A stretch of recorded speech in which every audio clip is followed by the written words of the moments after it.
စိတ်တော့ပြီးအစဉ်ပြေနေပါတယ်ဆရာမတဲ့ခုကလေချောင်းတွေအရန်ဆိုနေလို့နေရတာအစဉ်မပြေဖြစ်လာတယ်လို့ပဲချောင်းဆိုးကစိတ်ကပြသူ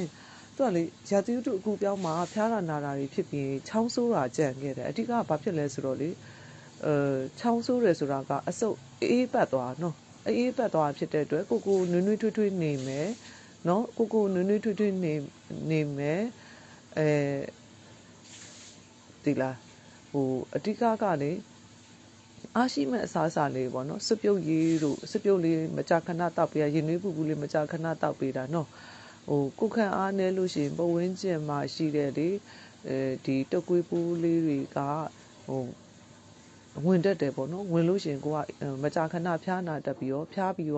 ဒီချောင်းဆိုးကကြံခဲ့တာဒါလူနာတွေရဲ့သဘောတဘာဝပဲဆိုတော့ကြတော့လေအဓိကနော်အာဟာရပြည့်အောင်စားမယ်ကိုနွေ့နွေ့ထွေးထွေးလေးနေမယ်ပေါ့နော်အဲ့ဆိုရင်ချောင်းဆိုးကအချိန်တစ်ခုရောက်ရင်ပျောက်သွားပါလိမ့်မယ်အဓိကကိုဘက်ကဆေးတောက်ဆရာရှိတာနေ့စဉ်မပြတ်မကွယ်ဆေးဂီယူတစ်စိုက်တေချာတောက်မယ်လိမ့်မယ်ဖန်တိုင်းမယ်ကျမညွှန်ကြားထားတဲ့အတိုင်းစားသောက်ပြုမှုနေတိုင်းဆောင်ဒီတေးလင်းကိုကဂီယူတစ်စိုက်တေချာလိုက်နာပါနော်ပူဆူလာမှာကြောက်စရာမလိုပါဘူးအဆင်ပြေပါတယ်နော်အဓိကကိုကျမကြီးကိုဂယူးဆိုင်နွေ့နွေ့ထွေးထွေးလေးနေရေတွေတိတ်မကင်နဲ့ရေကြမချိုးနဲ့အဝတ်ကြမလျှော်နဲ့ရေကြိုက်တာမကြနဲ့ပေါ့နော်6တော့ဒီရေခဏစေးတာတွေမလုံးနဲ့ကိုနော်နွေ့နွေ့ထွေးထွေးလေးနေရင်နွေးပူလေးမကြခဏတောက်ပြီးနော်အာဆိုအဆင်ပြေပါတယ်နော်